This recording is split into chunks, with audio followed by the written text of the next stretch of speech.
Bueno, iniciamos la grabación.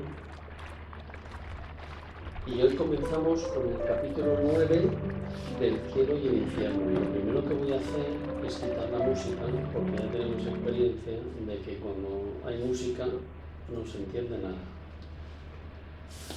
Pues el buen sentimiento, lo digo así, que se grabe, que yo tengo cuando entro aquí. Vosotros tenéis hijos, ¿no? Cuando habéis ido a buscar a vuestros hijos en la guardería, ¿qué sentimientos os impregna?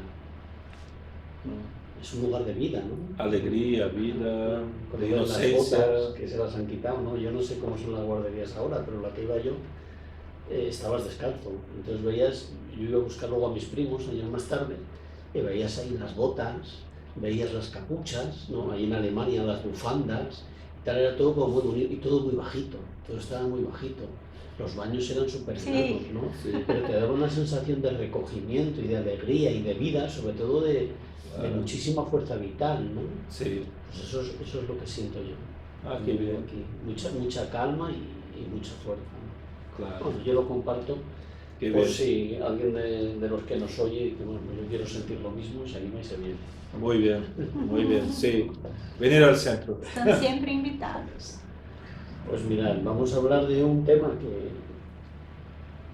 que al principio siempre da un poco de restemor, ¿no? O de temor, porque, bueno, por nuestra cultura, hablar de demonios, hablar de estas cosas, y tengo que respetar, tengo que confesar que prepararlo me ha resultado, bueno, ha llevado algún trabajo, pero me ha resultado muy fácil, ¿no? Porque la doctrina espírita te libera de todas, no sé, te hace conocer el mundo espiritual y ves que los demonios no dejan de ser sino espíritus que no están avanzados, ¿no? Que están menos avanzados, que son imperfectos, si queremos decirlo, y que están en esos primeros estadios de evolución y que hacen cuanto conocen.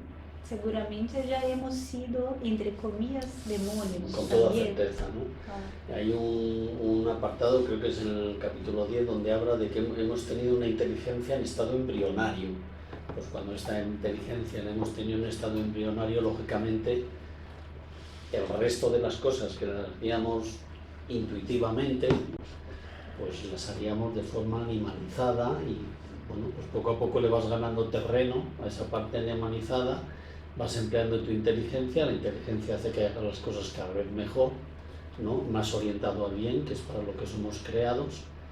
Sin embargo, esto también lo hice en el capítulo siguiente, siempre se compara. Acabo de ver que en este libro se cita o aparecen 57 veces la palabra iglesia, y es porque era la religión predominante y sigue siéndolo hoy en día en Francia, donde vivía Allan Kardec, ¿no? Donde se desenvolvía. Entonces él compara lo que él tiene, su doctrina, con esa religión predominante. Y dice, pues esto a mí me parece que no es lógico, entonces aplica su razón, ¿no? Y entonces vamos a sumergirnos en este estudio que él hace, en este detalle que él hace sobre los demonios, y que a mí, al menos, al preparar estas aulas, no me ha pensado al revés, es consolador, ¿no? Cuando decimos que la doctrina es consoladora, es que realmente lo es. Y ojalá todas aquellas personas que creen en el demonio o que vamos a ver incluso cuál es la postura de la Iglesia ahora mismo respecto del demonio, no ya a mediados del siglo XIX, que Kardec lo toma unas pastorales de aquella época. Yo he buscado lo que he encontrado unos documentos de Juan Pablo II donde sigue afirmando que eso hace poco, ¿no? Para la Iglesia el tiempo pasa muy despacio, para la Iglesia Católica, y hace bien poco que sigue afirmando, ¿no? Y yo creo que es muy interesante que escudriñemos un poquito todo eso, ¿no? ¿Cuál es la postura de la Iglesia, que es la postura predominante, ¿no? También aquí en España, y cuál es en contraposición la nuestra y por qué justificamos nosotros la posición que tenemos? Pues nada, vamos al lío. Si queréis leer alguno de los dos. Yo puedo empezar si quieres. Perfecto. Origen de la creencia en los demonios. En todas las épocas, los demonios han cumplido un rol destacado en las diversas teogonías. Yo creo que está mal, es en las diversas Teologías, ¿no? teologías. Bueno, creo que teologías, es verdad, porque es un medio de dominar, el miedo siempre domina. Sí. Aunque bastante desacreditados en el concepto de la opinión pública, la importancia que aún hoy se les atribuye confiere cierta gravedad a esta cuestión, porque atañe a lo esencial de las creencias religiosas. Efectivamente, la práctica de la religión, en la mayoría de los casos, ¿no?, es una práctica libre y muchas veces apasionada. Y sabemos a lo largo de la historia que nos ha llevado a guerras. Por defender una cosa que tú quieres mucho, parece que estás defendiendo a tu familia contra otro que tiene una idea equivocada. Y en lugar de rebatirle con la razón, le rebates con las armas. Es decir, hay que tener mucho cuidado, ¿no?, con las ideas que tienen muy interiorizadas las personas. Y cuando hablamos de religiones y de teologías, pues mucho más, ¿no? Si estás hablando de las ideas filosóficas, del más allá, de qué va a ser de él, y además le incluyes a esa persona en la idea del demonio, como el resto de las ideas te las ha aceptado, puede que esa también te la acepte. Con lo cual, bueno, vamos a seguir leyendo y lo vamos desmenuzando todo. ¿Así? ¿Quieres leer o Sí, creo que puedo. quieres que lo haga más grande? Sí, se puede. A ver. Dos. Sí. ¿Ah, sí? Está bien. ¿Sí? Sí, así va bien. El panorama con que nos presentan la inocencia de los pueblos primitivos, extasiados ante las bellezas de la naturaleza y admirando en ellas la bondad del Creador, es sin duda muy poético, pero poco real. Cuanto más próximos al estado de naturaleza se encuentra el hombre, más lo domina el instinto, como ocurre aún entre los pueblos bárbaros y salvajes. Es decir, que la idea esta que tenemos tan idílica, que también se utiliza mucho en el cine, sobre los pueblos, bueno, los llama salvajes, llamémoslo primitivo, muchas veces es muy poética, más de lo que es en realidad. El alma tiene su infancia, su adolescencia y su edad madura como el cuerpo humano. Sin remontarnos a los tiempos primitivos, miremos alrededor nuestro a la gente de campo y preguntémonos cuáles sentimientos de admiración despiertan en esas personas el esplendor del amanecer, la bóveda estrellada del firmamento, el gorjeo de los pájaros, el murmullo de las olas cristalinas, las praderas cubiertas de flores. Para esas personas el sol se asoma por hábito y lo único que piden de él es que proporcione suficiente calor para madurar las cosechas, sin quemarlas. Si miran el cielo, es para saber si hará buen tiempo o no al día siguiente. Les da lo mismo que los pájaros canten o dejen de cantar, mientras los destruyan los semblados. Prefieren el cacareo de las gallinas y el gruñido de los cerdos a las melodías del ruiseñor. Si algo esperan de los arroyos, sean de aguas claras o lodosas, es que no se sequen ni provoquen inundaciones. De las praderas que produzcan buena hierba, con flores o sin ellas. Eso es todo lo que deseo y agregamos, es todo lo que asimilan de la naturaleza, pese a que ya están muy distanciados de los hombres primitivos.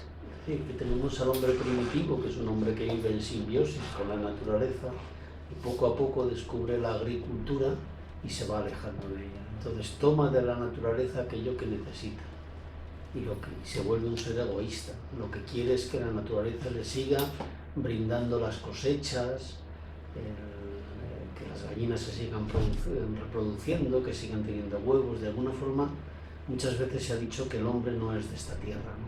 Que cuando se habla del hombre como animal, que no es de esta tierra porque es destructivo. Bueno, eso sería muy discutible. El cuerpo humano, desde luego, sí es de esta tierra. Nosotros sabemos que somos almas encarnadas, ¿no?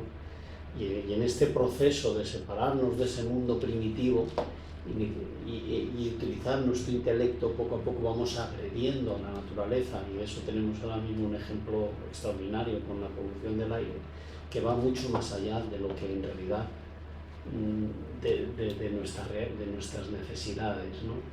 Vamos a ver ahora cómo Kardec este razonamiento o este análisis que hace, cómo lo incluye en el tema del día de hoy.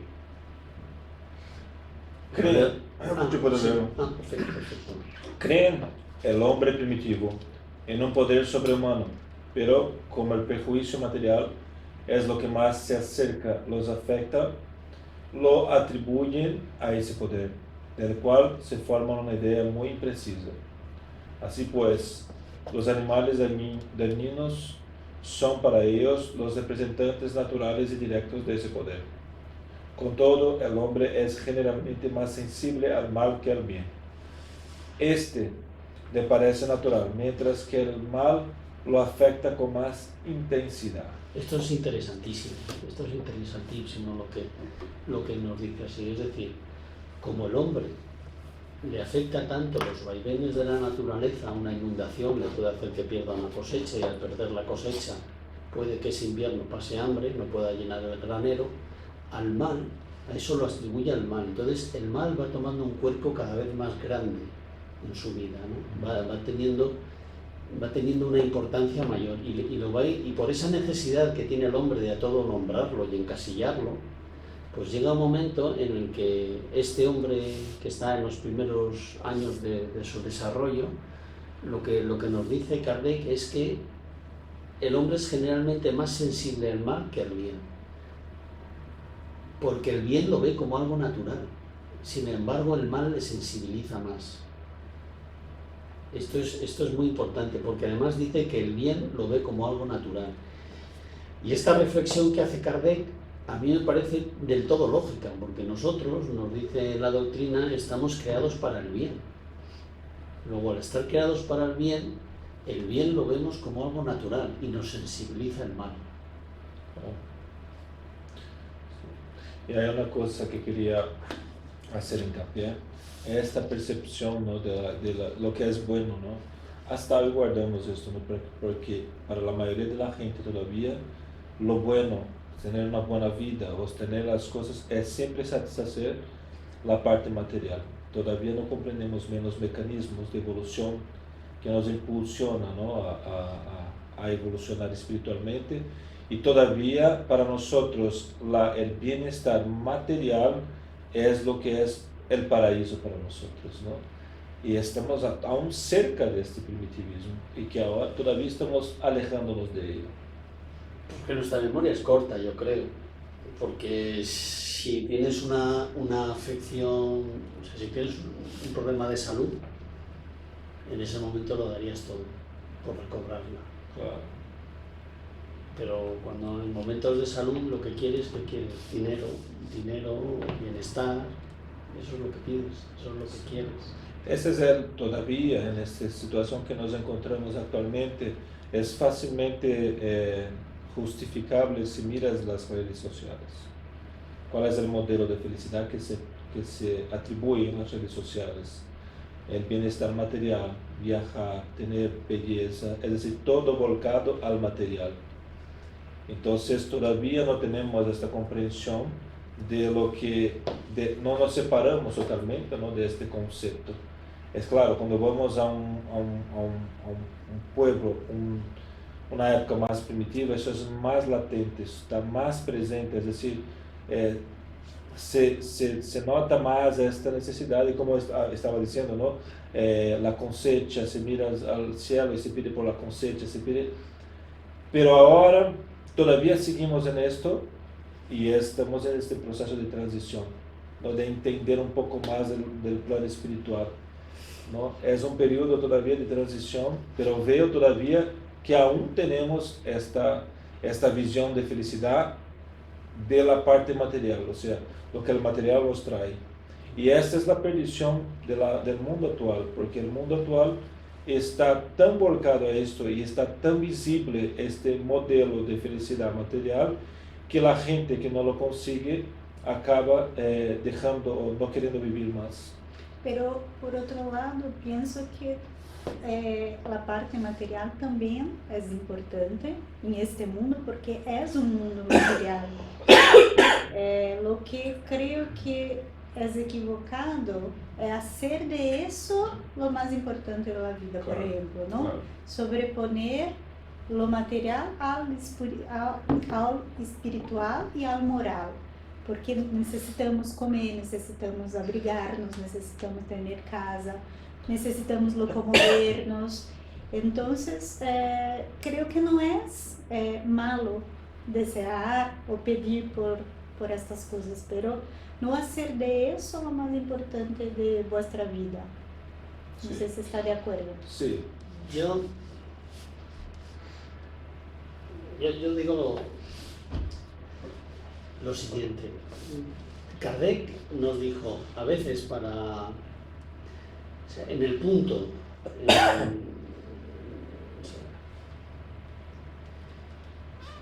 la religión católica mayoritariamente en Europa Europa occidental ha sido predominante y eso nos ha afectado culturalmente. Y Kardec dice, a veces es necesario empezar de cero porque no se puede destruir la creencia que tienen las personas para empezar a construir sobre la doctrina. No se puede. Es necesario que llegue un momento en que no creen en nada. Entonces, yo me imagino qué pensaría Kardec, o cómo lo analizaría Kardec. Y yo pienso que estamos llegando a ese punto. Y estamos llegando al punto en que las personas no creen en nada. Y lo que buscan son, que es algo muy natural, bueno, muy animal, ¿no? Buscar el líder de la manada. Y estamos buscando el líder de la manada en YouTube, en Twitter, en todas las redes sociales. Y yo creo que Kardec diría, esos becerros de oro, ¿no? Que estamos poniendo ahí, que los seguimos, unos porque visten bien, otros porque hacen cosas que nos hacen reír y tal, tienen los días contados, o sea, como ídolos, tienen los días contados. Y como nuestra propia razón de ser está en buscar un líder, cada vez iremos buscando líderes más sólidos. Con el tiempo, cada vez iremos buscando líderes más sólidos hasta que acabemos en Jesús. Esa es una convicción interna que yo tengo. Eso lleva por el mismo camino, yo creo. Y la analogía que hice anteriormente fue justamente utilizando lo que trajo Kardec, porque Kardec lo estaba diciendo es que en los mundos primitivos, ¿no? en la época primitiva, la gente veía el bien, o sea, el bien a través de la satisfacción material. Todavía vemos el bien en la satisfacción material. Sí. Entonces, para que cambiemos, tenemos que ver más allá de la materia, para entender que muchas veces el bien no es solo la satisfacción de la parte material, del conforto material. Y eso es la transición evolutiva que tenemos que dar. Entonces, veo que todavía estamos en ella. Pero la condición del hombre es siempre llegar al límite para darle un golpe de timón. Siempre llegamos al límite, o sea, llegamos al borde del precipicio antes de darle un golpe de timón. Y yo creo que el capitalismo, que es feroz porque no respeta el medio ambiente, no, es simplemente vender cada vez más. Si se vende, sigue produciendo, no es un desarrollo sostenible. Yo creo que llegaremos a ese límite y cuando lleguemos a ese límite, como sociedad, nos daremos cuenta de que no nos satisface. ¿No? Sabemos que los suicidios son cada vez mayores, que se dan incluso entre niños, entre adolescentes, o sea, llegaremos a un momento extremo extremo. Y cuando lleguemos a ese punto de inflexión, será cuando cambiemos. Mientras tanto, no creo que suceda. No, Es mi opinión. estamos en ello. Estamos pasando por ello. Vamos con el 4. ¿Tú lees? Sí, como se veía que existía una lucha incesante entre el bien y el mal, y que a menudo este triunfaba sobre aquel, es decir, el bien sobre el mal, y como por otra parte no podía admitirse en forma racional que el mal fuese obra de un poder bien hecho, se llegó a la conclusión de que existían dos poderes rivales en el gobierno del mundo. Es decir, como el mal no podía haber sido hecho desde el bien, pues entonces tenía que haber dos poderes enfrentados. Así nació la doctrina de los dos principios, el del bien y el del mal. Doctrina lógica para cierta época, porque el hombre todavía no era capaz de concebir otra, ni de comprender la esencia del Ser Supremo. ¿Cómo entonces habría de comprender que el mal solo es un estado transitorio del que puede surgir el bien? Y que los males que lo afligen deben conducirle a la felicidad, contribuyendo a su adelanto. Los límites de su horizonte moral no le permitían ver nada más allá de la vida presente, no veía el pasado ni el futuro. Es decir, lo que Kardec nos plantea es, bien, para el hombre primitivo en este estado de desarrollo, pues podría darle una entidad al mal equivalente al bien, pero eso ahora no se sostiene, porque, bueno, vamos a terminar de ahí. La vida son el resultado de la imperfección del ser espiritual que hay en él, el cual preexiste y sobrevive al cuerpo, y se purifica a través de una serie de existencias hasta que haya llegado a la perfección. Esto es lo que nos dice la doctrina espiritual. Es decir, la maldad que hay en nosotros es consecuencia de nuestra imperfección. A medida que nos perfeccionamos en las distintas encarnaciones, evolucionamos. Bueno, hay más razonamientos que justifican que el bien y el mal no están en el mismo nivel y que la razón nos dice que no puede estarlo, pero bueno, vamos a seguir leyendo.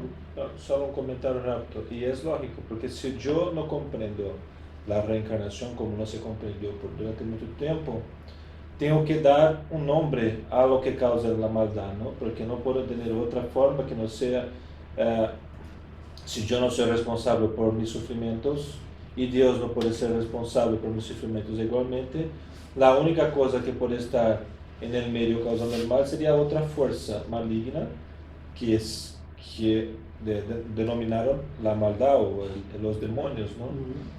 Cuando sustituimos esto hoy en día por la reencarnación a través de lo que el Espiritismo nos trae, identificamos que la maldad es apenas consecuencia de nosotros mismos, a través de los tiempos y las encarnaciones. Pero claro, en un periodo donde esta comprensión estaba presente, ellos tenían que dar, como dijo Kardec, un nombre a la maldad que no era causada ni por Dios ni por ellos mismos. Entonces encontraron una justificación que era un diablo, que fueron demonios y todo esto, ¿no? Y eso tiene todo el sentido. Considerando la vida iniciando de esta vida a partir de nuestro nacimiento aquí, esta doctrina tiene su lógica. Tiene su lógica. Y sobre todo es consoladora. Claro, claro. Porque ¿cuántas personas viven muertecitas de miedo? ¿Cuántas? ¿Cuánto dolor hay en el mundo? Sí. Pero hoy estas personas que van a la iglesia, por ejemplo, cuando se les muere un familiar, pues el cura sabe qué hacer con él, ¿no?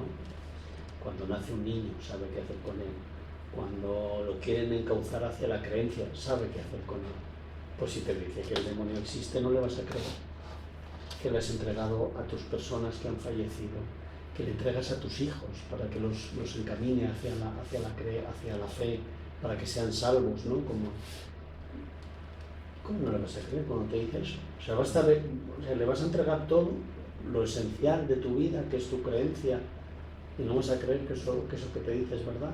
Pues lo asumes como bueno. ¿Y qué tratas de hacer? Ser muy bueno, hacer lo que te diga para alejarte. Porque además las penas son eternas. Tienes miedo y no estás de acuerdo con ellos. Pero es que eso influye hasta en la industria. Sí. Hasta la industria. En la industria, en los empresarios, en todo eso sí influyen porque tienen su creencia católica. Entonces no van a hacer nada que les diga que vaya en contra del catolicismo, sea o no moral, pero si va en contra del catolicismo no lo hace. Y eso restringe las posibilidades de desarrollo. Sí. Eso se comprobó en la última crisis.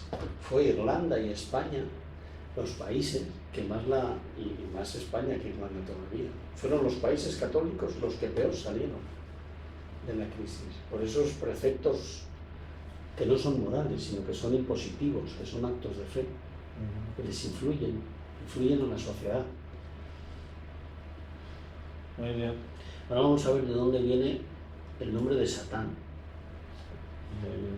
¿Lo leo yo? Sí, Puedo leer el 5, como son cortitos, el 5 y el 6. sí. Fue personificado, perdona, fue personificado con los nombres de Hormuz y Ahriman,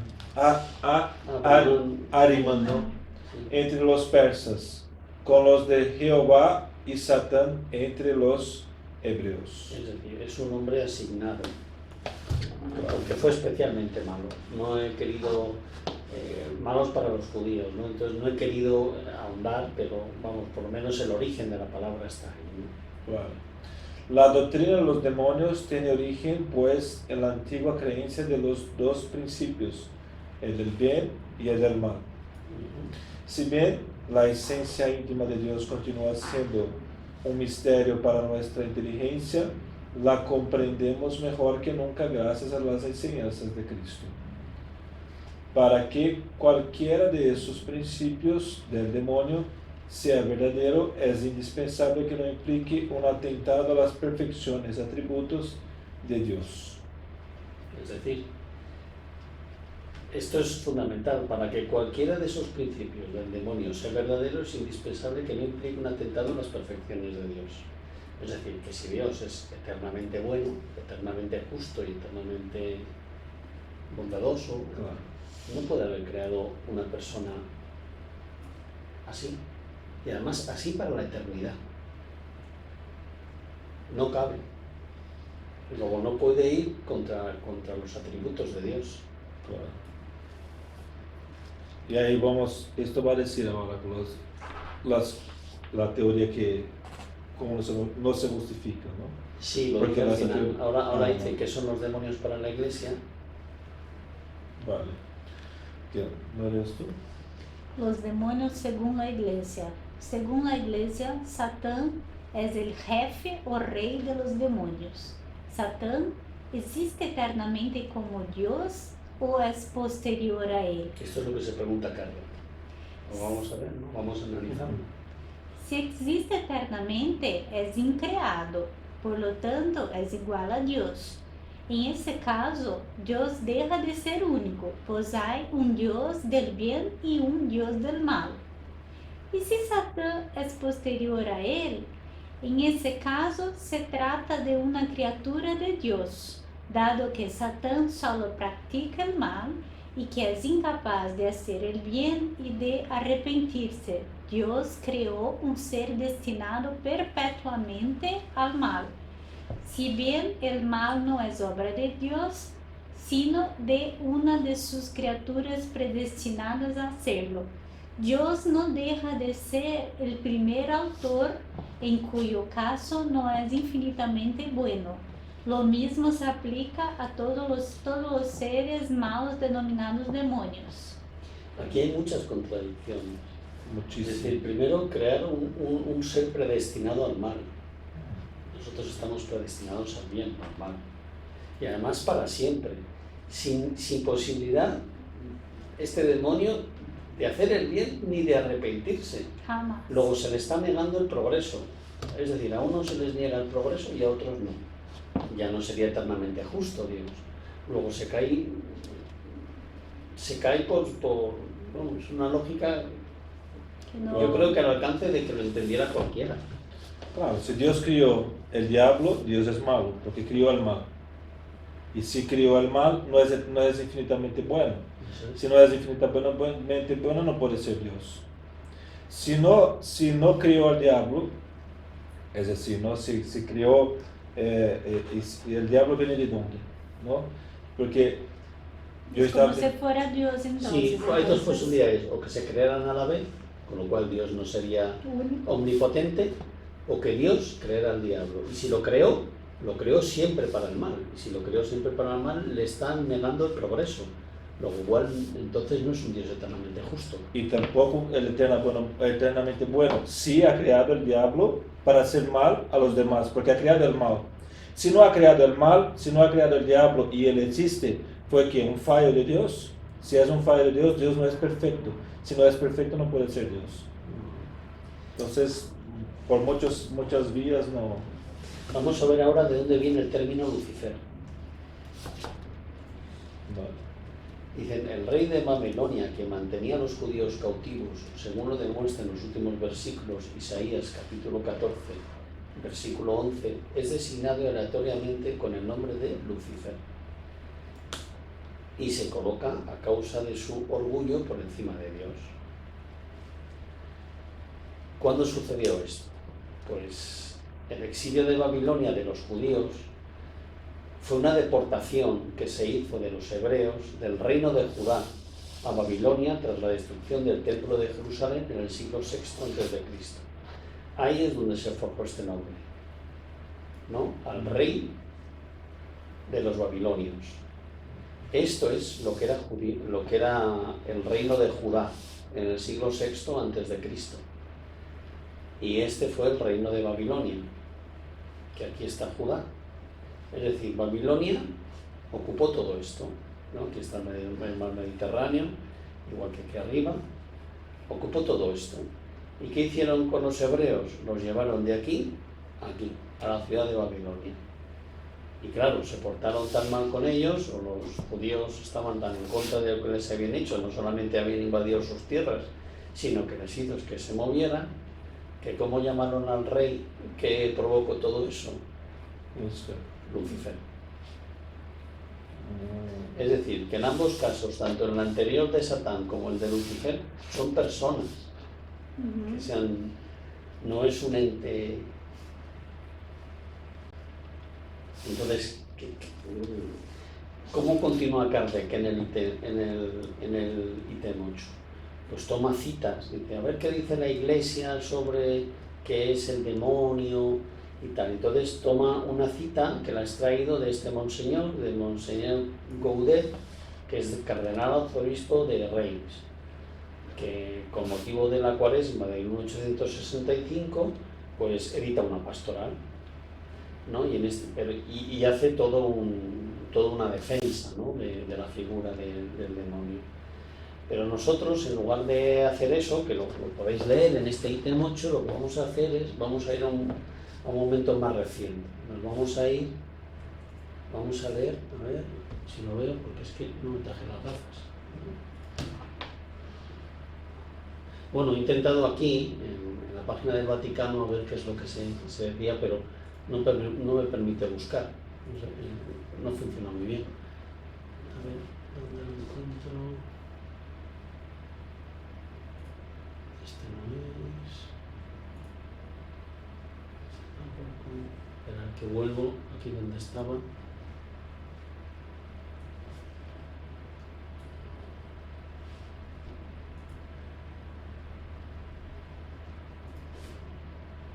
Yo pensaba que lo tenía puesto para no haber tardado tanto.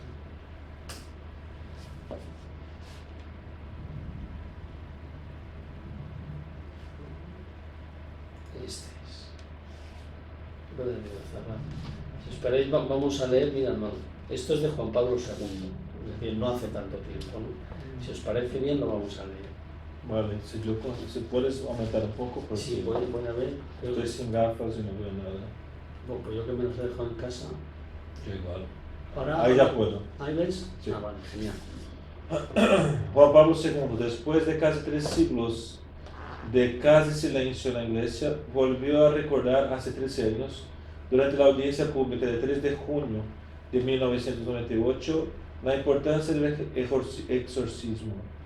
El Papa habló de los deberes del exorcista y en 1999 se publicó el rito de exorcismo que reemplaza al del 1614. ¿Y qué es el exorcismo para la Iglesia? Es expulsar los demonios. Expulsar los demonios. Efectivamente. Y no solamente no se retracta, sino que renueva algo que es del año 1614. Claro. Y que entiendo que está vigente, porque que yo sepa, no fue No hay renovado. otro. no hay otro posterior. Bueno, sigo leyendo. Sí, por favor. El Papa, según el padre Amors, ha hecho al menos 2 exorcismos durante su pontificado. El primer caso fue en abril de 1982, el segundo durante el año jubilar. Ambos casos se tratan de personas no identificadas que manifestaron señales de posesión durante una audiencia con el Papa. Él rezó las oraciones del exorcismo por ellas en privado. En las apariciones de la Virgen y de Jesucristo habitualmente mencionan al maligno. De ahí el interés en informar sobre este tema en esta página mariana. Fijaros cuánto podría aportar el espiritismo al conocimiento de estos hechos. O sea, ¿cómo sería de consolador? En su momento ocurrirá. ¿Cómo sería de consolador si supieran lo que Kardec nos dijo a mediados del siglo pasado? Claro. Y no hicieran estas cosas. Probablemente saben, pero a veces no pueden No ir tienen. contra una cultura milenar, ¿no? Secular. Sí. Una cosa es cierta, la iglesia no puede hoy decir ir contra cosas que están manifestándose favorable o como dogmas durante 2000 años. Ellos tienen que tener mucho cuidado, porque si ya están perdiendo adeptos por otras cosas, por malas explicaciones, por todavía no entrar en cosas que son más profundizadas, porque la gente no comprende más algunas cosas, están dejando, ¿no? Ellos no pueden ahora, pero claro, como dijo Bianca, sabemos de escuchar, de hablar, que dentro de la propia iglesia se practica cosas del espiritismo, pero no trasladan, No abiertamente. no abren. ¿Por qué? Porque eso causaría una ruptura, abalaría las bases de la iglesia católica, y eso sería malísimo. Porque al final mucha gente se desolaría. No lo sé. El caso es que, manteniéndose en la postura que tiene, sucederá lo que dice Kardec, que la gente se irá. ¿Qué es lo que está pasando? ¿Qué es lo que pasa? Si aplican la razón y se abren, yo no sé lo que sucedería. Yo creo que en el ¿Tú crees que momento de también se ahora, irían? yo creo que aún más. Aún más. Porque sería decir así, mira, sabe todo lo que te he dicho durante 2000 años, olvídatelo. Entonces la gente muchas veces dice, ¿pero cómo? Entonces, Rodrigo, va a pasar lo que Kardec dijo. Va a desaparecer. Pero poco a poco, al final esto va a ser mi comprensión, ¿vale? Que por estar equivocado, pero ¿cuál es mi comprensión? Incluso añadiendo una lectura que hice del libro Emmanuel de Chico Xavier, que tiene la misma concepción, la misma percepción, que la ruptura con la iglesia y la formación de un ateísmo más amplio es un proceso de destrucción dentro de las leyes de destrucción, pero de destrucción moral, de ideas concebidas que estaban equivocadas para aceptación de nuevas. Sí. Entonces, ¿qué pasa? Si esto pasa a la vez, desde mi punto de vista, sería más problemático porque sería caótico. Entonces, eso está ocurriendo poco a poco para que no se genere nada caótico, porque si no, mira, decir ahora la Iglesia Católica que no hay demonios o que intentar añadir el espiritismo, los conceptos espíritas, aunque ellos lo consideren adecuados, es complicado. Mira cuánto tiempo ha llevado por la discusión de Adán y Eva, y hasta hoy en día ya los católicos, los curas, ya dicen, mira, no, esto es metáfora. Es una fábula, sí. Es una fábula, pero tuvieron que, mira, ahora están diciendo esto que ya es una cosa más lógica aún, ¿no? Entonces, pero claro, tienen que ir poco a poco. Si ellos hacen esto, se convierte en un caos. Este es mi punto de vista y mi opinión, pero por que está equivocado. Pero de alguna forma Dios está permitiendo que eso se dé de esta forma, y por algún motivo hay, ¿no? Desde mi O punto de el vista. diluvio universal que estudiamos el otro día, que ya está demostrado que no fue tal. Claro. Y sin embargo se sigue pensando que hubo una era, un diluvio. ¿No? Hay muchas cosas que son dogmas y que no... Seguimos, si os parece, con el siguiente. Sí. Ya este último no lo vamos a leer, pero este sí. ¿Lo leo yo? Yo puedo seguir leyendo. Bueno, adelante, por favor. El demonio existe.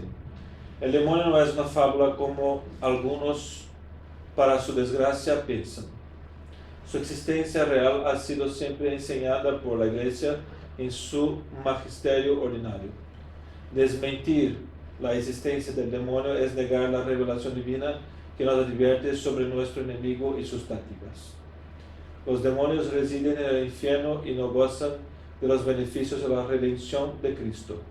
Los demonios, sin embargo, no perdieron su capacidad racional, sino que la utilizan para el mal. Dios les permite ejercitar influencia limitada en las criaturas y las cosas. Jesucristo vino para vencer el demonio y liberarnos de su dominio que se extendía por todo el mundo sin que pudiésemos por nuestra cuenta salvarnos.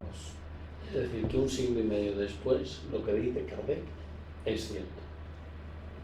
La Iglesia piensa eso, que los demonios están en el infierno, no todos, sin posibilidad de salir. Y sin embargo, predican un Dios justo y bueno. Eso a los espíritas la razón nos dice que no puede ser. Sí. ¿Y para qué Dios iba a permitir que los demonios ejercitaran su influencia, aunque limitada, en nosotros? Si no fuera para progresar, que es lo que pensamos los Claro, pero ahí si pensamos pero así, hay un bien después del mal, ¿no? claro, si es así, el mal ejercita a la producción del bien, y si hay progreso, ¿por qué los demonios no pueden progresar? Y solo nosotros, ¿qué tenemos de distinto de los demonios? Eso. Son preguntas interesantes, ¿no? Sí. Seguimos entonces, si os parece, con el ítem. Bien, eso es algo así. Esta doctrina suscita varias objeciones. Primero, si Satán y los demonios eran ángeles, significa que eran perfectos. Si eran perfectos, ¿cómo pudieron equivocarse al punto de desconocer la autoridad de Dios en cuya presencia se encontraban? Claro, esto para un espírita no tiene sentido. Si son perfectos y todos progresamos, ¿cómo que vuelves atrás? Entonces no eran perfectos. No puede ser, no tiene sentido para nosotros. Claro. Segunda que se dice? Sí. Dado que ni la Iglesia ni los anales de la historia sagrada explican la causa de la rebelión de los ángeles contra Dios y se limitan a decir que esa rebelión parece fundarse en la negativa a conocer la futura misión de Cristo, nos preguntamos, ¿qué valor puede tener la descripción tan precisa y detallada de la escena que tuvo lugar en esa ocasión? ¿A qué fuente recorrieron para extraer con precisión las palabras que fueron pronunciadas y hasta los simples murmullos? Se presentan dos opciones, la escena es real o no lo es. Si fuera real, ya no habría incertidumbre.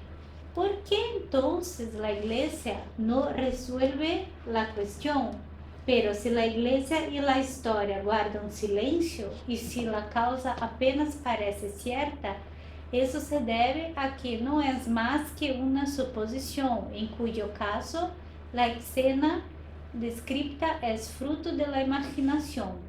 Es decir, lo que nos dice Kardec es, estos ángeles caídos parece ser que lo son, que se enfrentaron a Dios por el hecho de que no reconocían la misión que iba a tener Cristo. No la reconocían. Entonces, como no la reconocían, pues se enfrentaron a Dios. Pero queda de una forma muy diluida, no se acaba de explicar bien en la Biblia. Entonces, si esta es la causa, ¿por qué luego los diálogos que se establecen y tal son tan precisos? Si la causa es tan imprecisa, ¿cómo los diálogos son tan precisos? Entonces Kardec dice, una de dos, o la causa es precisa y entonces deben decirlo, cuál es la causa real, y si no es precisa, entonces tiene que ser fruto de la imaginación. Es decir, lo que tú hablabas antes de Adán y Eva, es una fábula. Claro. Eso es lo que Kardec razona. Y esta, vamos a decir, esta pelea, esta rebelión, está en la Biblia, no la he visto todavía. ¿A dónde está? Tenemos que localizarla, pero vamos, la localizamos para el próximo día. Yo no me acuerdo de haberlo visto, yo no he estudiado mucho. Mira, aquí la referencia que hace Kardec es en Isaías. Ajá. Bueno, esto es del éxodo, de la salida. Pero lo buscamos, mira, como este ahora nos va a llevar 2 días, para la próxima lo buscamos. Esto me gustaría ver cómo completaría porque estudio. Si no está en la Biblia, porque por ejemplo si vamos a la película de Divaldo, ¿no? Cuando se suicida la hermana de Divaldo y llega, estoy utilizando solo para ilustrar, y llega y la madre de Divaldo dice, mira, para el cura, rezar una misa, ¿no? para mi hija. Y él dice, no, porque en el concepto de la iglesia ya está en el infierno, no podemos orar por la... Entonces, ¿dónde está en la Biblia que dice que los suicidas están ya en el infierno? Yo no sé si están los conceptos dogmáticos están realmente en la Biblia, o si son conceptos implantados o deducidos de alguna forma y que son interpretaciones, como este caso de la rebelión de los ángeles. No sé si esto está en la Biblia o es una interpretación. Si Kardec dice que está, estoy convencido de que no está. Él lo dijo que está. La rebelión. Sí, mira. Lo dice aquí. Dado que ni la Iglesia ni los anales de la historia explican la causa de la rebelión de los ángeles contra Dios y se limitan a decir que esa rebelión parece fundarse en la negativa de reconocer la futura misión de Cristo, nos preguntamos ¿qué valor puede tener la descripción tan precisa y detallada de la que tuvo lugar en esa ocasión? Es decir, la escena se describe en la Biblia. ¿A qué fuente recurrieron para extraer con precisión las palabras que fueron pronunciadas? Y hasta los simples murmullos se presentan 2 opciones. Es decir, que Kardec sostiene que esta conversación está recogida en la Biblia. No se dice cuál es la causa de la rebelión, pero sí la conversación. La conversación, sí, va. Entonces... lo buscamos. Pero por curiosidad me gustaría verlo. No, para yo leerlo lo buscaré. Hasta ahora siempre que he buscado algo a lo que él hace referencia lo he encontrado. No, si él está diciendo, es que no me da... Ahora yo comprendo que hace referencia de la discusión, pero claro, no hace referencia que la causa está en la Biblia. Por eso dice, si la causa es esa, que lo digan. Y si no es esa la causa, ¿por qué una discusión tan detallada? Pero dice que la causa es imprecisa. Es imprecisa. Se piensa que es esa, pero no lo dice con precisión la Biblia. Claro. O sea, la causa por los que estos ángeles se rebelaron contra Dios es imprecisa. Se piensa que es esa, pero no se sabe. Sin embargo, luego la conversación está completa, detallada, hasta los murmullos. Entonces él dice, pues si la causa es esa, que se diga. Y si no es esa la causa, ¿a qué viene una conversación tan detallada? Claro. Se lo habrán imaginado. Y mismo la conversa, ¿de dónde vino? Claro. ¿Quién fue el profeta que lo dijo? Es decir, para mí sería interesante verlo. Creo que estamos aquí, en el 3. Vale. Las palabras atribuidas a Lucifer revelan una ignorancia que sorprende en una arcángel que por su propia naturaleza y por el grado en que se encuentra no debería participar en lo atinente a la organización del universo, de los errores y perjuicios que los hombres han sostenido hasta que fueron esclarecidos por la ciencia. ¿Cómo es posible, pues, que dijera Lucifer, estableceré mi morada por encima de los astros, dominaré las nubes más elevadas? Se deduce que los ángeles caídos pertenecían a una categoría menos elevada, Así pues, existe una contradicción manifiesta, dado que el texto también sostiene que Dios lo había hecho en todo iguales a los espíritus sublimes, que, subdivididos en los diversos órdenes y ocupando todas las categorías, tenían el mismo fin y idéntico destino, y que su jefe fue el más hermoso de los arcángeles. Esto es extraído literalmente de la Biblia, pero lo vamos a buscar, a ver en qué capítulo y en qué versículo lo dice, ¿no? Y luego dice, claro, estas cosas que decía Lucifer, Es muy contradictorio. Claro, como un espíritu elevado va a decir esto. O sea, de repente es un espíritu elevado y como se enfada, dice ya no es más. que estableceré mi morada por encima de los astros, o sea, por encima del cielo que considera la Iglesia, ¿no? O sea, más arriba, voy a tener un poder mayor que el tuyo. Claro. La pena es que esto se siga manteniendo, esa es la gran pena. Pero bueno, no sé si pena, a lo mejor es una forma muy coloquial de hablar y poco Mira, esto todavía no es hace propio con la de lo que estamos haciendo, ¿no? Hablar de pena, porque todo tiene al final una lectura positiva o un fin positivo. Pero bueno. Pero la creencia de los demonios hace que mucha gente tenga miedo y no haga cosas equivocadas todavía. Sí, Tiene eso también propuesta. lo dice Kardec, dice, ¿cómo se puede imaginar que, incluso la propia Iglesia, que el mensaje, y Jesús lo hizo también, está orientado al momento de desarrollo del pueblo al que estás hablando? A nosotros mismos no nos podrían decir todo, nos dicen hasta donde pueden, hasta donde la espiritualidad piensa que podemos entender. Claro. Pues sí. Pues quedan 2 minutos. Yo creo que lo podemos... Yo creo que lo podemos dejar ahí porque sí. Aquí en el ítem 11, que seguimos con las objeciones. Ajá. ¿Os parece bien que lo dejemos Sí. aquí? Sí. Bueno, pues nos detenemos la grabación y la semana que viene... No tenemos. ¿No? No, porque ya empezamos las vacaciones. Ah, Entonces tendrás tiempo para buscar en la Biblia las cosas. bueno, pues deseamos feliz Navidad y próspero año nuevo a todo el mundo. Así deseamos nosotros igualmente. Y lo que hacemos es, mirad, estamos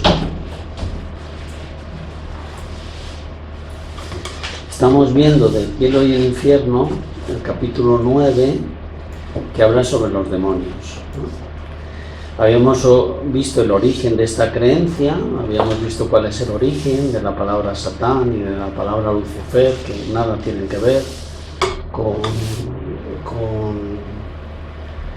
son palabras atribuidas a personas, ¿no? Que luego se han atribuido a un ángel caído, ¿no? Porque la Iglesia tampoco describe exactamente cuál fue la causa por la que estos ángeles cayeron y Kardec también se pregunta, bueno, ¿y estos ángeles caídos que se convierten en demonios que fueron creados a la misma par que Dios? Pues entonces Dios no es primero, entonces no es todopoderoso y tal. En fin, hace un análisis bastante exhaustivo que al final le llega a la conclusión lógica de que eso no puede ser así, ¿no? Y que además, si los ángeles habían alcanzado un punto de evolución y nosotros los espíritas creemos en el progreso, ¿cómo es que luego caen, ¿no? Si nosotros los espíritas creemos en la ley del progreso, cada progreso que alcanzas lo vas afianzando. Luego, en fin, lo va desmigajando, lo va estudiando y va llegando a la conclusión de que eso no puede ser así.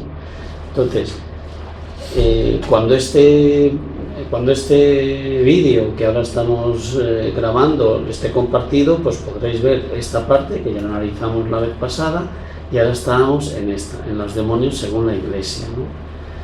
Veamos algo bastante interesante, ¿no? Por ejemplo, sobre cuándo se acuñó el término de Lucifer, y fue en el siglo VI antes de Cristo, ¿no?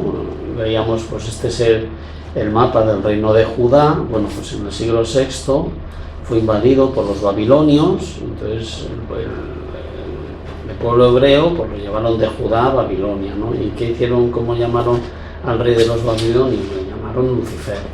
Y ese nombre luego se ha ido heredando y se ha ido atribuyendo al ángel caído, pues de forma que si vamos al origen de muchas de las cosas, de muchas de las simbologías, incluso el del 666, ¿no? Que se atribuye también al demonio y que nada tiene que ver con el demonio.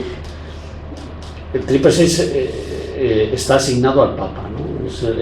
Los 3 nombres que tiene el Papa, si tú los traduces del latín y cuentas una serie, las sílabas, al final te acaba dando eso, 666. O sea que muchas de las cosas que creemos y que tanto el cine como un montón de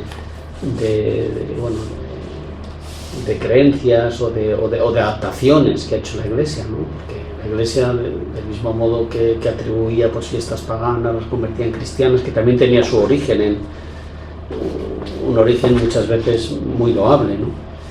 Pues también ha hecho con estas figuras el atribuirles un origen que en realidad, si buscas, por ejemplo, esto que digo de las palabras luciferos o tal, si tú buscas el origen de esas palabras, nada tiene que ver. O sea, lo hemos ido heredando. ¿La doctrina espírita existe el demonio o no? No. Nosotros estamos creados para el bien, pero somos creados simples e ignorantes. Entonces nosotros vamos progresando. Primero en un estado muy animalizado, con lo cual prevalece el instinto sobre la inteligencia, que es lo que tienen los animales, ¿no? El instinto materno, el instinto de supervivencia, y poco a poco vas sustituyendo ese instinto por la inteligencia. Entonces, a veces tomas decisiones que si las hubieras tomado de forma instintiva serían más acertadas que haberlas tomado desde el punto de vista inteligente. Entonces parece que hay un pequeño retroceso, pero poco a poco la inteligencia se va haciendo lugar. Siguen en el momento evolutivo en el que nosotros estamos, seguimos teniendo instintos animales fuertes, pero también tenemos una gran cantidad de inteligencia que las va supliendo. El instinto sigue estando en nosotros. Entonces, cuanto más desconocedor es una persona, cuanto más ignorante es una persona, decimos que es más malo. Claro, eso iba a decir, no, entonces el mal realmente es la ignorancia. Es la ignorancia. No el mal como Otra cosa es que tú conozcas el bien y entiendas que haciendo el mal es un atajo, sí, y obtienes un bien que lo quieres para ti. Por ejemplo, el que roba. ¿Esto cómo lo llamas? Ignorancia. No, esa es una persona que realmente practica el mal a sabiendas de que no voy a hacerlo, pero como él quiere ese beneficio para sí, lo practica. Ese no es ignorante, ese lo hace utilizando su libre albedrío. Está el ignorante porque lo desconoce. Son pobres de espíritu, ¿no? Son... Sí, es una forma coloquial. Los sí, espíritas no solemos utilizar el término pobres de espíritu porque es más bien un término coloquial, ¿no? Digamos que un pobre de espíritu sería más bien una persona que es ignorante, que sí, es... Digo que porque es... no conoce las leyes, ¿no? Porque la gente Sí, que roba, por ejemplo, sí, no conoce la ley de Dios. pero ahí entraríamos no en un... O no acreditan, no Claro, sé. sí, pero entraríamos también en decir, bueno, el que es ignorante ¿por qué causa? Porque no ha tenido las herramientas. O porque ignora. Claro, pues eso es lo que dice Jesucristo, ¿no? Sí, exactamente. A cada uno se le juzgará según lo que se le haya dado, ¿no? Si te han dado mucho, pero lo mismo que te lo daban, te lo dejabas caer, pues entonces padecerás, ¿no? Que es otra de la ley en la que queremos los espíritas, ¿no? Entre la ley de causa y efecto. Tú padecerás las consecuencias de que se te dio una herramienta y hiciste caso omiso de ella, que es distinto de aquel a quien no se le dio. Entonces veíamos esto y veíamos que según la Iglesia Católica, en una encíclica publicado por Juan Pablo II a mediados del siglo XX, actualizaba una encíclica del siglo XVII sobre las prácticas del exorcismo, eso también lo estuvimos viendo, y el exorcismo lo que viene siendo es expulsar al demonio del cuerpo, con lo cual la Iglesia, aunque tanto en el Deuteronomio como en el Apocalipsis, bueno, el Apocalipsis nos habla del ángel caído, pero en el Deuteronomio es en lo que se apoya la Iglesia para decir que no se hagan hechicerías, en fin, incluso ahora lo veremos un poco más en detalle. Bueno, pues a ver si cojo el hilo otra vez. Lo que dice es que, ahora he perdido el hilo completamente. Que el Papa Juan Pablo II reeditó los textos asociados al exorcismo, que no es más que echar al demonio del cuerpo. O sea, que ellos de alguna forma creen que puede haber una posesión, sin embargo te dicen que no practiques la mediunidad. Pero claro, esto viene, no practicar la mediunidad, ahora lo veremos un poco más en detalle, viene del Deuteronomio y veremos cuál es la traducción que se le ha dado y cómo no se refiere exactamente a lo que hacemos los espíritas. Que los espíritas lo que utilizamos es la ciencia espírita para comunicarnos de forma que eso nos lleve a un aprendizaje y a un conocimiento del mundo invisible, del más allá. Es una forma en la que nos ayudamos los unos con los otros, ¿no? Es una fraternidad humana. Una fraternidad muy bonita. Mira, y surgía el otro día la duda de dónde se dice en la Biblia que el demonio fue creado, ¿no? Entonces lo he estado buscando y lo podemos leer aquí. Si queréis leer alguna, te lo hago más grande, si quieres leer tú, Bianca. Sí. Aquí.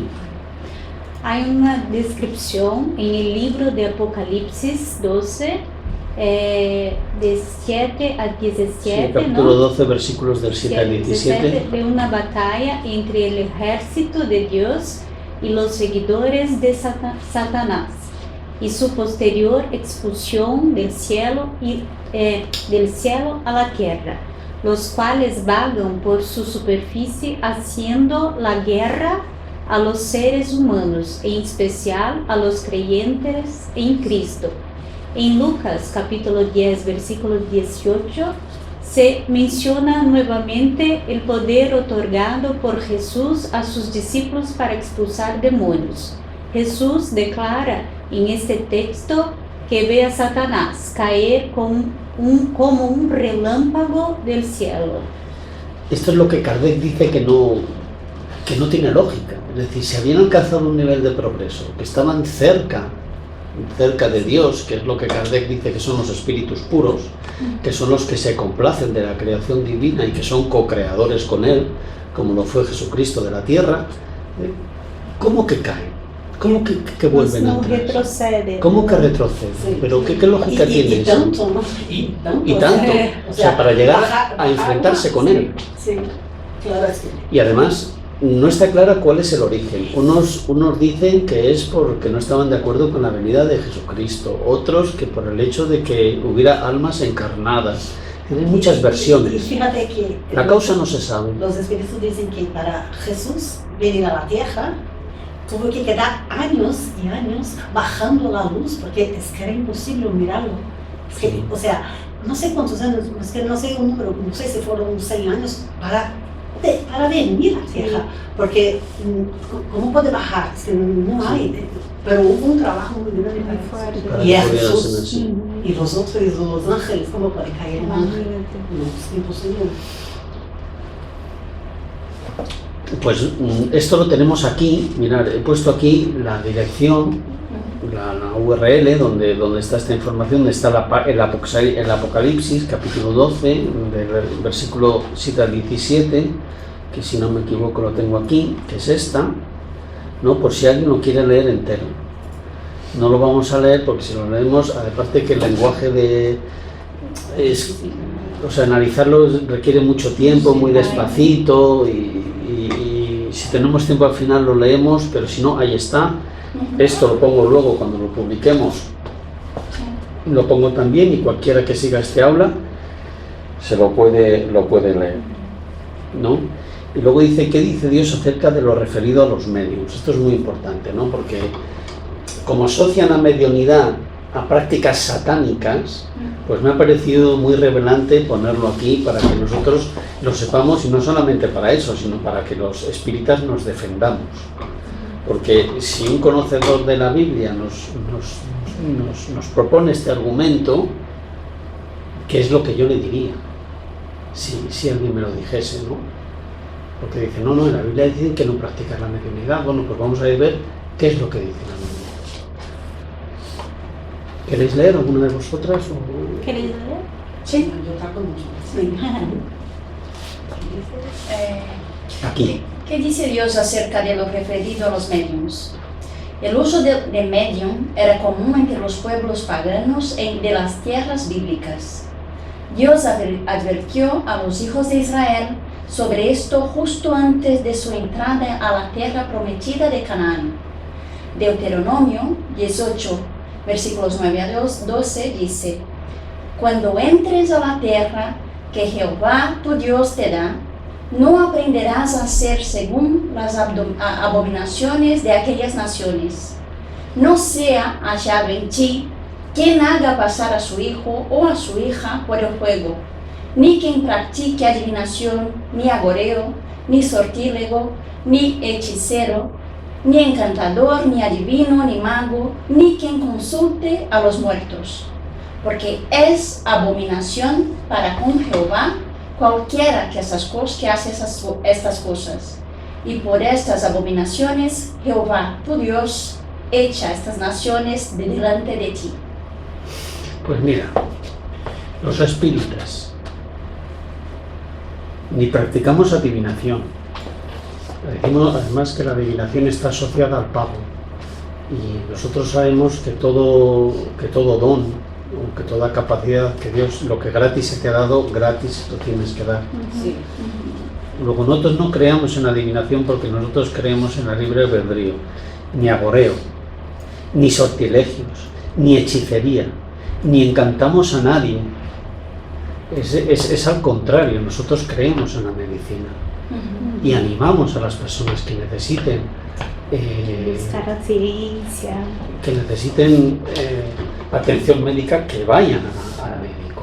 Es decir, nosotros creemos en la ciencia, nuestra génesis, la génesis en la que nosotros creemos no es disruptiva con la creación de Dios, al revés.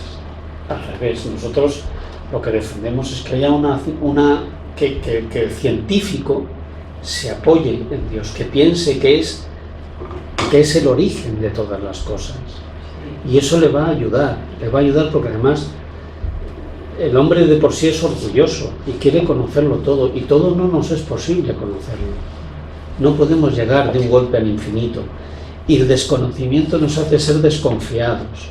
Entonces, el poner a Dios como el final de todas las cosas, por un lado te consuela, porque sabes que la ciencia tiende a Él, y luego une todas las disciplinas, las matemáticas, la física, la química, la botánica, la geología, todo lo une con la creación de Dios. Con lo cual, la persona que tiene fe no tiene que plantearse entre mi fe y mi ciencia, o lo que hago todos los días en la oficina o en mi trabajo, y lo que hago los domingos en la iglesia o en la sinagoga, o donde fuere que vayas. No es una fe ciega, sino que es una fe razonada, igual que la ciencia es razonada. Entonces nosotros no hacemos estas cosas. Y luego, respecto de consultar con los muertos, nosotros no consultamos, nosotros no hacemos evocaciones. Nosotros lo que hacemos nos ponemos al servicio de un hermano que ha pasado al mundo espiritual y que se encuentra doliente, y que por las causas que fueren le es más fácil escuchar a un encarnado porque piensa que está encarnado y no ha tomado conciencia del estado en donde está, le es más fácil. Entonces nosotros servimos de vehículo, ni siquiera seríamos imprescindibles. En la mediunidad, la espiritualidad lo podría hacer sin nosotros, pero es tanto un bien para aquella persona que ha desencarnado como para los que participan en la mediunidad. Porque el participar en la mediunidad te hace que cuando llegue tu propio tránsito sepas a dónde vas y no estés perdido, o por lo menos tengas más probabilidades de no estar tan perdido como otras personas que han desencarnado y que tienen una imagen preconcebida de allí donde van, o que no tienen ninguna imagen de dónde van. El tránsito es más sencillo.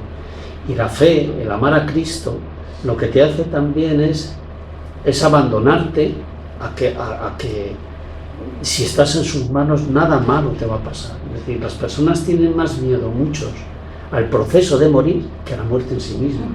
Sí. O sea, tenemos miedo al dolor.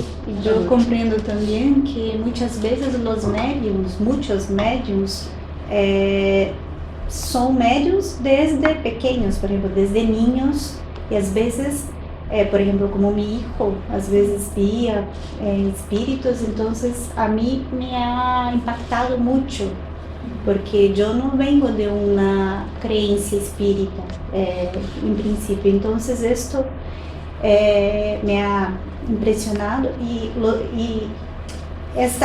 eso que tiene es una misión. Yo comprendo que tiene ahí como algo para utilizar de alguna manera para el bien, como tú has dicho, tanto de los espíritus que buscan a él, por ejemplo. Ahora yo no veo más, pero cuando era pequeño veía más, entonces no sé si vuelvo o no, pero yo comprendo que muchos medios, por ejemplo, a veces no quieren estar, porque yo creo que es una misión muy dura, muy difícil también para ellos, ¿no?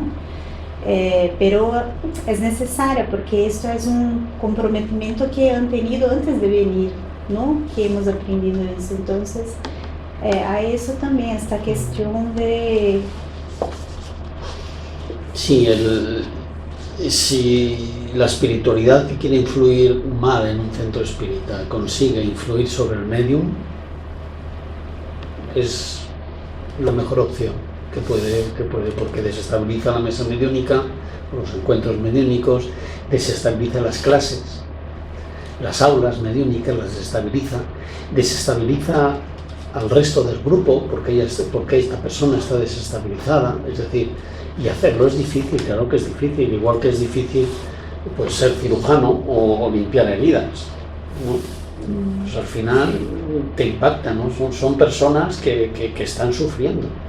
¿Cómo no te va a impactar? Sobre todo si es un niño, si es una anciana, ¿cómo no te va a impactar? Entonces, desde fuera puede parecer, que mira, pero no, son personas igual que tú, igual que mi voz ahora se está expandiendo por la sala, pues se expande la voz exactamente igual, pero a través de un medium, en un encuentro mediúnico, y no es distinto, ni tienen, o sea, en la clasificación que hace Kardec, pues es una clasificación que sí, que habla de espíritus, pero podría valer perfectamente para una persona. O sea, los hay engañosos, los hay envidiosos, los hay buenos, los hay fraternales, exactamente igual, no hay diferencia.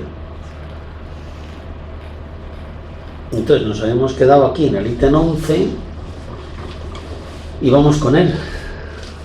Estábamos, ya te digo, hablando sobre las objeciones que pone Kardec, que las hemos resumido un poquito, y vamos a seguir con las objeciones, a ver cuál es la disertación que hace Kardec sobre la idea que tiene la Iglesia sobre los demonios. ¿Quién quiere leer? O si queréis leo yo. Sí, leo yo. Dice, existe aún otra objeción, sin duda la más grave y seria, dice la Iglesia. Ese designio, la mediación de Cristo, concebido desde toda la eternidad, fue manifestado a los ángeles mucho antes de su ejecución. Eso es lo que dice la Iglesia. Dios sabía, pues, desde toda la eternidad, que los ángeles, al igual que los hombres, tendrían necesidad de mediación. Sabía o no sabía, además, que algunos de los ángeles fracasarían, que esa caída les acarrearía la eterna condenación sin esperanza de retorno, que estarían destinados a tentar a los hombres y que los hombres que se dejaran seducir correrían la misma suerte. Es decir, esto lo vimos en el aula anterior, pero lo volvemos a decir. Los ángeles no tienen posibilidad de redención. O sea, la bondad divina con ellos no se ejercita. Entonces, según la Iglesia, entonces a los espíritas no podemos creer en un Dios eternamente bueno si esto sucede. En el caso de los espíritas, nosotros creemos en los ángeles también. Nosotros creemos en los espíritus buenos, en los espíritus puros, pero no creemos en que los ángeles, en la vida contemplativa, que es como se definen, o sea, cuando ves los dos angelotes estos mirando a la infinidad de la creación de Dios, sí, en la Capilla Sixtina. Bueno, nosotros creemos en que los espíritus puros se complacen en la creación de Dios y que el máximo grado que tienes de felicidad es precisamente en esa sintonía. Cuanto más sintonices con Dios, más feliz eres y que llegas a ser co-creador con Él. En realidad todos somos co-creadores, porque todos ejercemos una influencia en nosotros mismos, aunque solo sea con el simple pensamiento, que también es energía y que también se transmite cuando nos manifestamos. Es decir, todos estamos haciendo de este mundo un mundo de expiación y pruebas, porque todos estamos en esa circunstancia, luego todos somos co-creadores. Pero digamos que crear un entorno de pruebas, un entorno material, donde las personas se encarnen, progresen, desencarnen y vuelvan en un ciclo que les lleve hacia el espíritu puro, esa co-creación es la que hacen los espíritus puros, que son el equivalente a los ángeles. Pero a diferencia de la Iglesia, los espíritus pensamos que el trabajo es bueno, que la actividad es buena. Y eso es algo que nos lo dicen los psicólogos ahora mismo también. Es decir, que nuestra mente se va de muchísimo y cuanto más traigamos la mente hacia los límites de nuestro control, mejor será. Porque unas veces nuestra mente nos juega buenas jugadas cuando olvida el pasado, que es malo, ¿no? Con lo cual nos ayuda, ahí también está la ley del olvido, cuando eso nos ayuda a progresar, pero otras veces recurrentemente nos recuerda cosas malas del pasado, con lo cual lo que hace es impedirnos pasar y aumentar nuestro sentimiento de culpabilidad. Aunque también nos dice Kardec que a veces eso también sucede para reafirmarnos que esa prueba ya la superamos.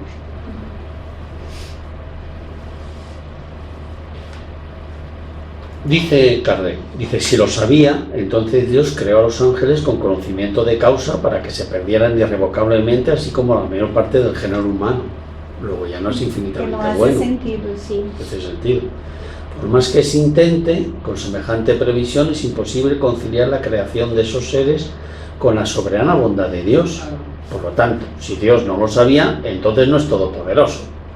Por tanto, en uno como en otro caso, nos encontramos ante la negación de dos atributos, sin cuya plenitud Dios no sería Dios. Si no es eternamente bueno, no es eternamente poderoso, bueno, Dios. Si hubiera demonios, Dios no sería lo que atribuye incluso la Iglesia Católica, que es soberanamente poderoso, bueno, porque iba a crear algo que es malo, por ejemplo, ¿no? Que es un demonio es malo, entonces... Eso es.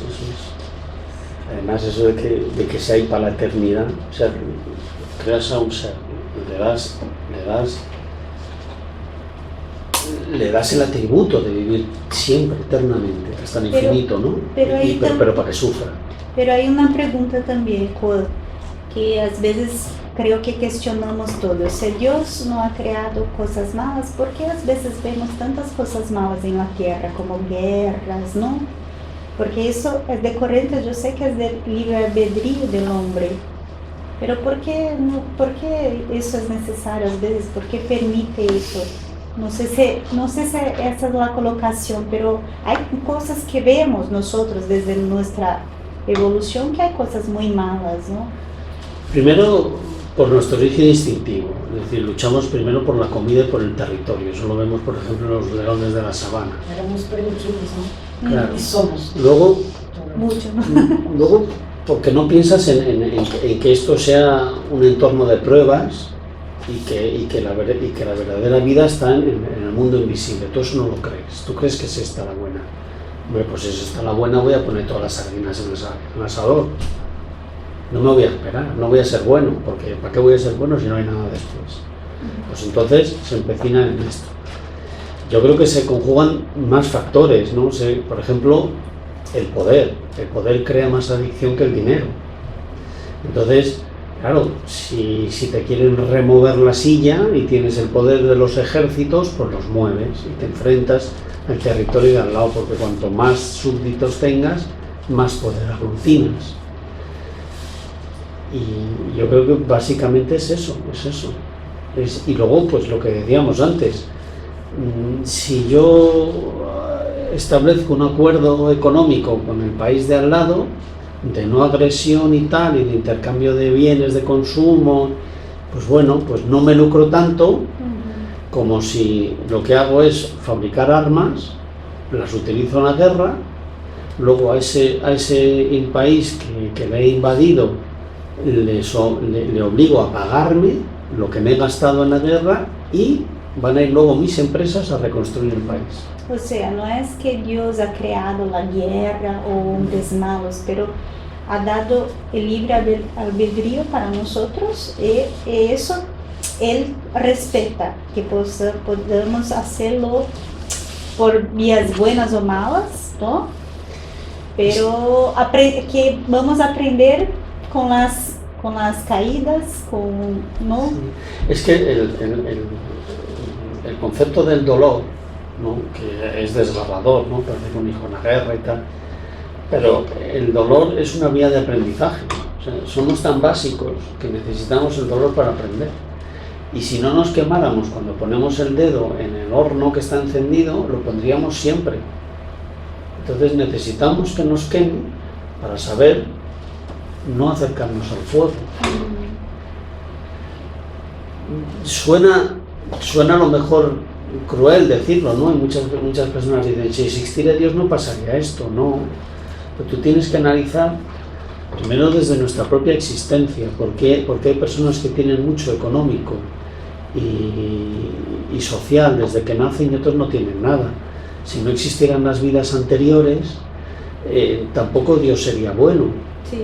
O sea, si lo tuyo no fuera una causa de algo que tienes de antes, Dios no sería justo. Por eso me explica mejor el espiritismo, por ejemplo, que el catolicismo en ese punto, porque si no, Dios sería muy injusto, porque nace una crianza con enfermedad, ¿no?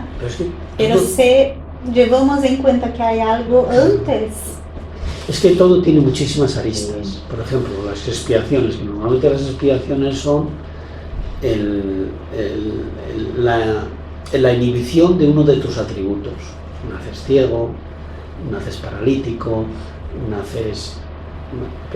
y nos pobre familia, ¿no? lo que les está costando pasar, pero bueno, puede suceder desde que esa persona haya tenido una encarnación anterior en la que tenía muchísimas persecuciones y al verle esos espíritus que lo persiguen de tal forma derrotado que aflojen esa persecución. Luego, las personas que le cuidan muchas veces en nuestros planes encarnatorios son personas que a veces participan en su propio plan encarnatorio y eligen eso, solo que tú no te acuerdas. ¿Por qué? Porque a lo mejor en otras vidas anteriores los has abandonado. Esto no es la ley de ojo por ojo, porque si fuera la ley de ojo por ojo, nunca avanzaríamos. Jesucristo nos dice que el amor palía mucho de los males. Es decir, no es proporcional el efecto a la causa, no es proporcional.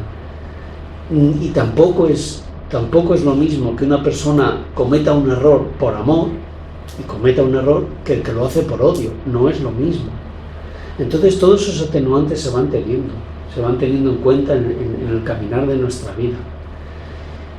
Y luego lo más consolador de todo, que es lo principal que yo creo que nos dice la doctrina, es que Dios nos ha creado primero para el bien y segundo, que no es que Él nos perdone nada, simplemente es que hemos transgredido una de las leyes que son eternamente justas y buenas, y como las hemos transgredido asumimos las consecuencias de eso.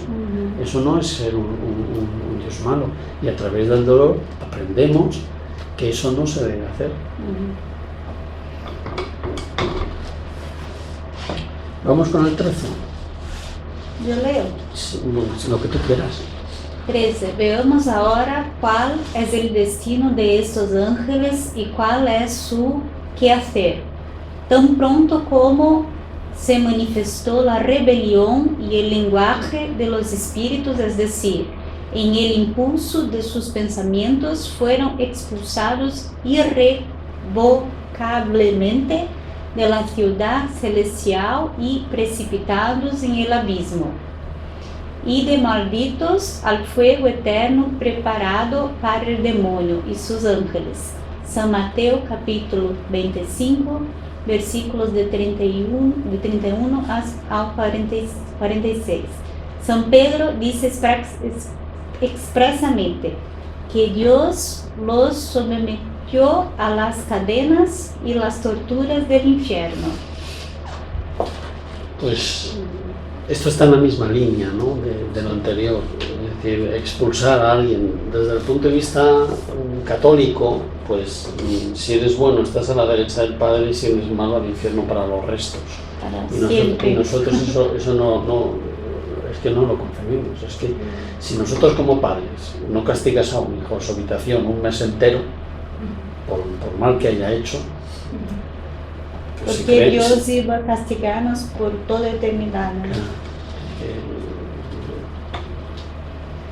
Es que Dios te da la posibilidad de evolucionar, ¿no?, y de aprender. Por eso no acreditamos, siempre. por eso no Porque creemos en el Satanás o como se llama. Es que nosotros, como Dios es bueno, los seres, a nosotros nos ha creado, las almas, el espíritu que somos, lo ha creado para el bien. Pero quiere que ese aprendizaje sea mérito nuestro, porque si no es mérito nuestro y a ti te sucede lo mismo que me ha sucedido a mí, ¿cómo te voy a ayudar? ¿Cómo los ángeles, si fueron creados ya buenos, se van a tener un sentimiento fraternal contigo o conmigo si no saben por lo que estoy pasando? ¿Cómo vas a progresar si el que tiene que enseñarte está tan distante de ti que no puede afinidad contigo? Porque nosotros, nuestra mayor fuente de conocimiento y de aprendizaje es el que está 2 milímetros por delante de nosotros, tampoco mucho más, muy poquito por delante de nosotros.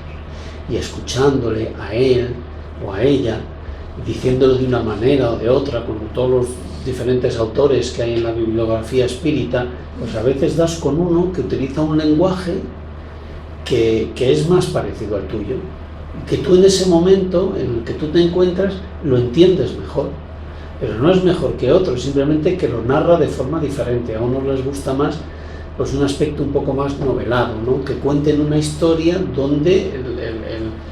donde la enseñanza sea el resumen que te viene a lo mejor en otro libro doctrinal, pero tú necesitas verlo con personas de carne y hueso, con nombres y apellidos, es decir, que te cuenten una historia.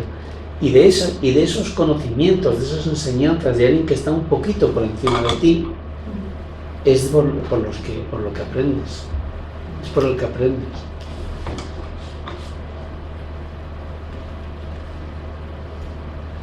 Vamos con este. ¿Quién lo quiere leer? ¿Lo leo yo? Sí. 14. De conformidad con la doctrina, apenas una parte de los demonios se encuentra en el infierno. La otra deambula en libertad, interviene en todo lo que sucede aquí y se entrega al placer de hacer el mal, cosa que habrá de ocurrir hasta el fin del mundo, cuya época interminada probablemente no llegue tan pronto. ¿Por qué, pues, esa diferencia? ¿Serán los últimos menos culpables? ¿Acaso la justicia de Dios es menos perfecta que la de los hombres?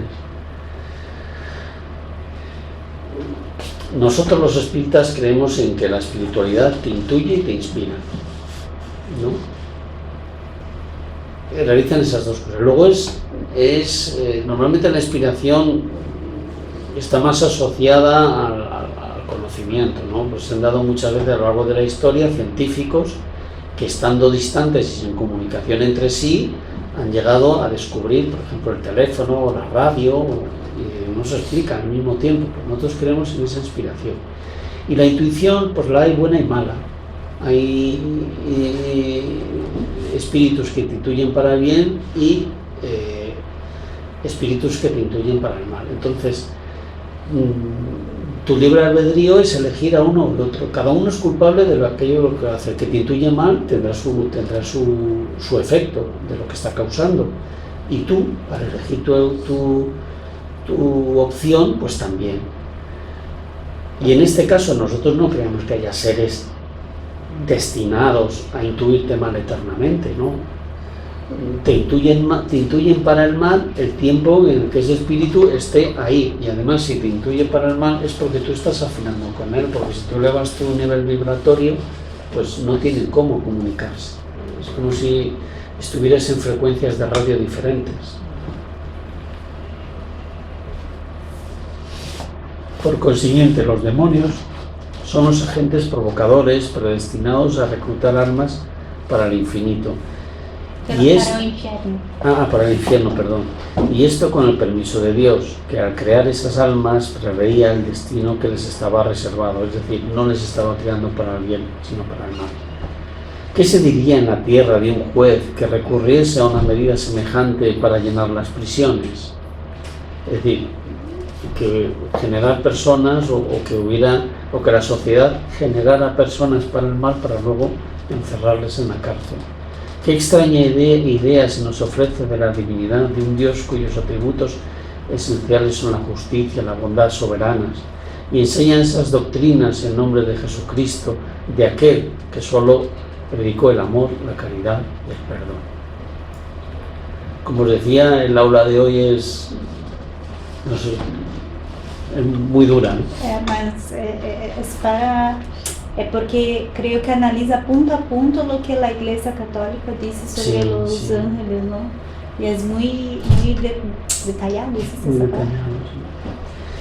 Hoy, sin embargo, el hombre contemporáneo, esto que viene entre paréntesis lo pongo yo para situarnos, ¿no? Porque como son extractos, ha sonado la hora de la emancipación. El hombre comprende la justicia y la desea, tanto en la vida como después de la muerte. Por eso exclama, eso no es así, no puede ser así. O Dios no es Dios. Dios, según la doctrina de la Iglesia, prefiere no solamente verlos, a los demonios, sufrir, sino además agravarles el mal con un mal mayor, induciendo a la predicción eterna a todas las criaturas del género humano, en tanto que bastaría un simple acto de clemencia para evitar tamaño desastre, un desastre previo para toda la eternidad.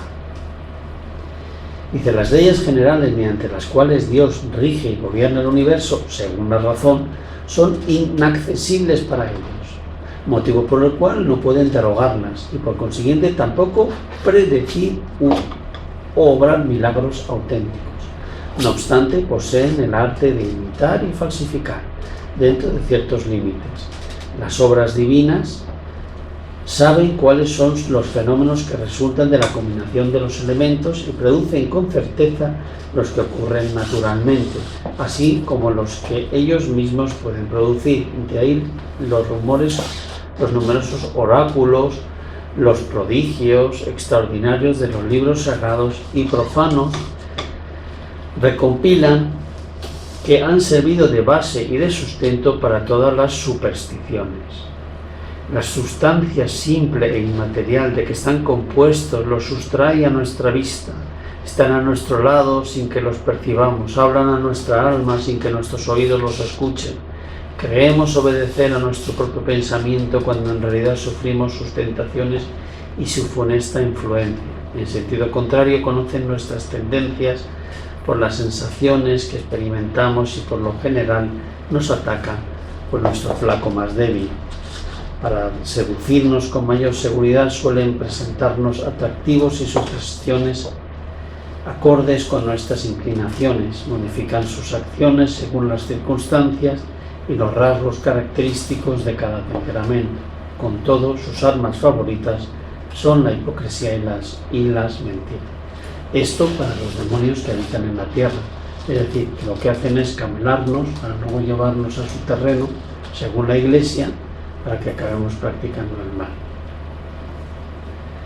Dice, la Iglesia afirma que el castigo persigue a los demonios por todas partes y que estos no tienen paz ni reposo. Con todo, eso no invalida de ningún modo la observación que hemos hecho acerca de la tregua de que gozan los que están fuera del infierno, tregua tanto más injustificada, pues al estar fuera de él pueden hacer mucho más daño. ¿Acaso esa imposibilidad, la de redimir las culpas, proviene de la propia voluntad de los demonios o de la voluntad de Dios? En primer paso se pone en evidencia una extrema perversidad, un empadecimiento absoluto en el mal. Y no se llega a compadecer que seres tan profundamente malos hayan podido ser alguna vez ángeles de virtud y que durante el tiempo indefinido que pasaron entre estos últimos no hayan dejado traslucir ni el menor indicio de su naturaleza maligna. En el segundo caso se comprende menos aún que Dios inflija como castigo la imposibilidad del retorno al bien. Después de una primera falta, el Evangelio no dice nada semejante. Es decir, el Evangelio no habla de que no pueda redimir al bien. Sin embargo, a estos demonios se les está... Yo pienso que por estas cosas que ha afirmado la Iglesia Católica, muchas veces, yo por lo menos muchas veces no me sentía muy confortable porque sabemos que todos somos pecadores. No hay nadie en la tierra que no comete errores, ¿no? Que no se equivoque. Entonces parece que si te equivocas o cometes un pecado, ¿no? Ahí tiene grados que es evaluado, no sé cómo y que puede ir al infierno, ¿no? Para siempre. Entonces esto afasta y hace cuestionar a la gente hoy en día. Los niños hoy en día son increíbles, ellos cuestionan todo. Entonces imagina si no van a cuestionar ese tipo de cosas, ¿no? Porque hay cosas que tú tienes que pensar, que no, muchas cosas no es solo aceptar, yo acepto esto y ya. Entonces hoy en día los niños cuestionan todo. Entonces por eso muchas veces esto más afasta que atrae, ¿no? A las personas. Tengo dos sobrinas de 9 años que dan religión en clase y yo les pregunto, ¿qué hacéis? Y me dicen, pues nada especial, jugamos y... Se han pasado, o en España se ha pasado del catecismo, que te lo tenías que aprender de memoria. Yo cuando vine a España te lo tenías que aprender de memoria.